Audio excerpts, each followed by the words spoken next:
Tuesday vlog பார்க்கலாம். Subscribe பண்ணாம பார்க்குறவங்க ப்ளீஸ் சப்ஸ்கிரைப் பண்ணிக்கோங்க.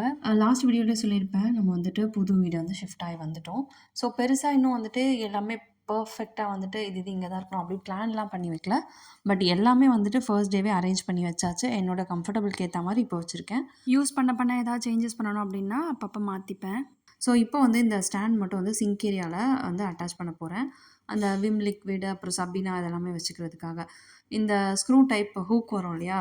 ஸ்டிக் பண்றது. அது வந்து டைல்ஸ்ல தான் வந்து ஸ்டிக் பண்ணா ரொம்ப வந்துட்டு ஸ்ட்ராங்கா இருக்கும். ஸோ அதுக்காக வந்து அத பண்ணிட்டு, இந்த ஸ்டாண்ட் ஃபிக்ஸ் பண்ணி இது எல்லாமே வந்து நான் அங்க வச்சுட்டேன். ஸோ பாத்திரம் எல்லாமே கழுவிட்டு அந்த சைட்லேயே வச்சு பார்த்தேன்.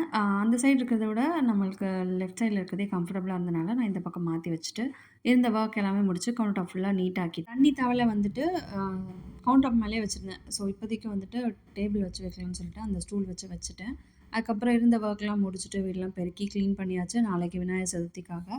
அதுக்கப்புறம் ஈவினிங் போல் வந்துட்டு நான் கிளம்பி கொஞ்சம் வெளியே போக வேண்டிய ஒர்க் இருந்து அதுக்கு கிளம்பி போயிருந்தோம். அங்கங்கே வந்து விநாயகர் சதுர்த்திக்கான வைப் வந்து ஸ்டார்ட் ஆகியிருந்தது. அதெல்லாம் முடிச்சுட்டு வரப்போ நாளைக்கு தேவையான திங்ஸும் வந்து வாங்கிட்டு வீட்டுக்கு வந்தாச்சு. நெக்ஸ்ட் வீடியோவில் பார்க்கலாம்.